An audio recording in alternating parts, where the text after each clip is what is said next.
Dari Al-Hasan rahimahullah, Hasan Basri maksudnya beliau berkata, Uthman bin Affan berkata, "Lau anna qulubana tahurat ma syabi'na min kalami rabbina wa inni la akrahu an ya'tiya alayya yawmun la anzaru fil mushaf."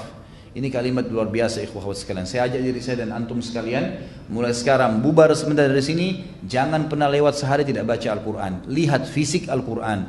Apa kata Uthman? Seandainya hati kita bersih, niscaya kita tidak akan pernah kenyang dari firman Rabb kita. Sungguh aku tidak suka melewati satu hari pun tanpa melihat mushaf, membaca Al-Quran dengan melihat mushaf. Padahal beliau hafal ya, beliau menghafalnya. Imam Syafi'i juga mengatakan rahimahullah kepada ulama-ulama yang ada belajar pada beliau waktu itu di Mesir, sambil membawa Al-Quran beliau mengatakan, sungguh masalah-masalah fikih telah menyibukkan kalian dari membaca kitab ini. Artinya ini lebih penting baca Al-Quran daripada kalian sibuk dengan ilmu saja dan lupa membaca Al-Quran. Berapa banyak ulama begitu, ceramah sana sini tapi tidak pernah mengenalkan diri dengan Al-Quran, tidak pernah membacanya, tidak pernah mengambil kesempatan untuk membaca, padahal dengan membaca pahalanya banyak dan menenangkan hati seseorang.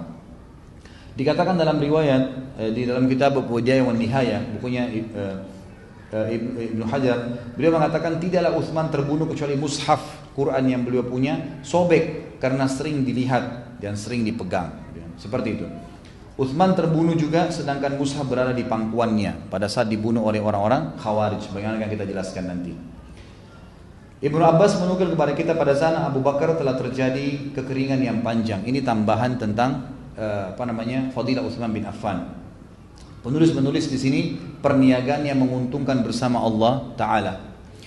Ibnu Abbas berkata radhiyallahu anhu bahwasanya di zaman Abu Bakar menjadi khalifah telah terjadi kekeringan yang panjang. Maka khalifah berkata kepada mereka, insya Allah kalian tidak akan mendapatkan hari esok kecuali kemudahan dari Allah sudah datang. Maka besoknya datanglah kafilah Utsman bin Affan dari luar, dari negeri Syam. Lalu orang-orang Yahudi dan munafikin menyambut Utsman di pintu gerbang kota Madinah.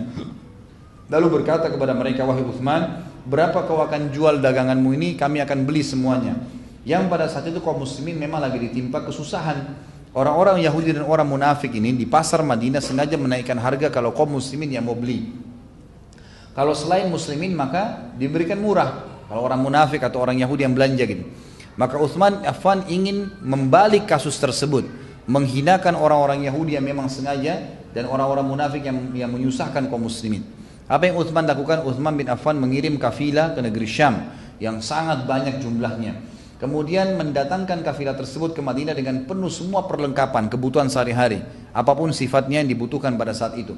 Kemudian setelah datang pada saat tiba di Madinah, maka orang-orang Yahudi dan orang munafik menahan kafilah tersebut karena lihat besar, lalu berkata, siapa pemilik kafilah ini? Maka datanglah Utsman yang menggunakan baju, dikatakan dalam riwayat ini, yang menggunakan selendang, jubah yang diikuti dengan garis-garis. Kemudian Utsman pun berdiri mengatakan, saya, apa yang kalian inginkan? Mereka mengatakan, kami ingin membeli darimu wahai Utsman. Berapa engkau menjual? Maka Utsman berkata, berapa kalian akan beri keuntungan untukku? Mereka menjawab, setiap 10, 12. Maksudnya dua kali, setiap 10 berarti dinaikkan jadi 12 nih, ini nilainya gitu kan. Maka Utsman berkata, ada yang berani lebih? Mereka berkata, setiap 10 dengan 15. Artinya 50% keuntungannya. Utsman berkata, saya ingin lebih. Siapa yang berani lebih? Orang-orang mengatakan, siapa yang lebih berani wahai Utsman? Sedangkan kami tidak pedagang di Madinah. Dalam riwayat dikatakan ada seorang Yahudi yang berani menawar 5 kali lipat dari harga dasar produk-produk Utsman bin Affan. Lalu dia mengatakan, hai Utsman, tidak ada lagi orang yang bisa menawar lebih daripada itu. Kata Utsman, ada.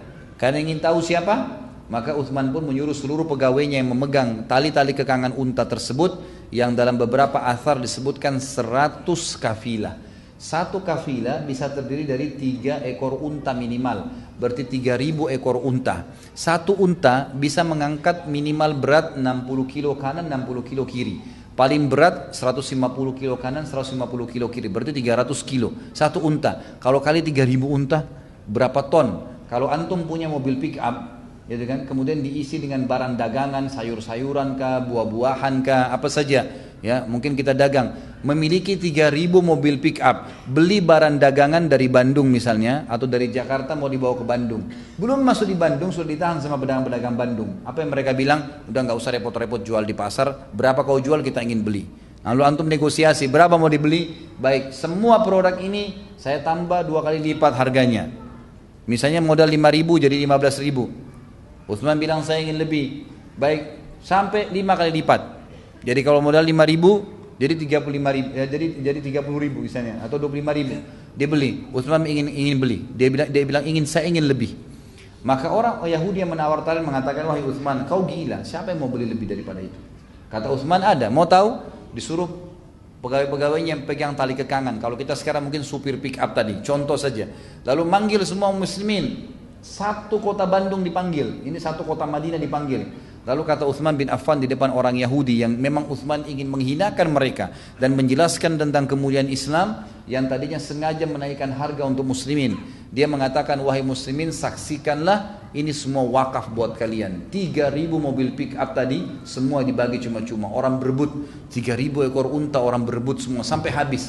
Dan dalam asar ini dikatakan bahwasanya seluruh penduduk Madinah dari muslimin selama sebulan tidak butuh lagi belanja di pasar.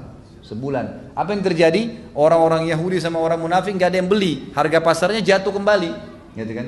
Akhirnya mereka niatkan buruk, tertanggulangi dengan itu, dan Utsman bin Affan sekaligus memperkaya dirinya dengan mendapatkan pahala dari 3.000 ekor unta tadi. Ini suatu perbuatan yang luar biasa. Maka Utsman bin Affan pun balik ke arah mereka sambil berkata, apakah kalian mau tahu siapa yang beli lebih daripada kalian? Yahudi tadi itu bilang, hai Utsman, siapa lagi yang mau beli? Oh, semuanya kau sudah bagi-bagi, gitu kan?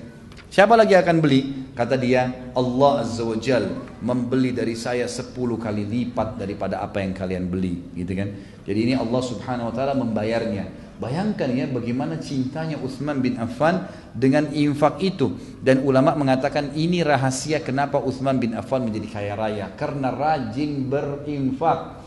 Dan yang diinfakkan itu tidak setengah-setengah. Memang betul-betul diberikan di jalan Allah Subhanahu wa taala semaksimal mungkin apa yang dia bisa berikan. Baik, kita masuk sekarang ke khilafahnya Utsman bin Affan. Ya. Beliau menjadi khalifah tentu setelah meninggalnya Umar bin Khattab, dan pada saat akhir kisah Umar bin Khattab sudah saya ceritakan bagaimana proses dia menjadi khalifah radhiyallahu anhu. Umar bin Khattab pada saat sudah ditusuk oleh Abu Lu'lu', beliau sempat merasa khawatir muslimin nanti kalau dia meninggal tidak punya pemimpin, maka beliau mengumpulkan 6 orang sahabat yang tersisa dari yang hidup, dari yang dijamin masuk surga. Utsman bin Affan, Ali bin Abi Thalib, Talha, Zubair, Abdurrahman. Ali bin Abi Thalib nanti akan kita sebutkan dalam bahasan insyaallah kalau Allah mudahin di bulan depan lagi. Masalah beliau khalifah yang keempat, itu beliau memang pernah Nabi SAW waktu di perang Khaybar menyebutkan apa?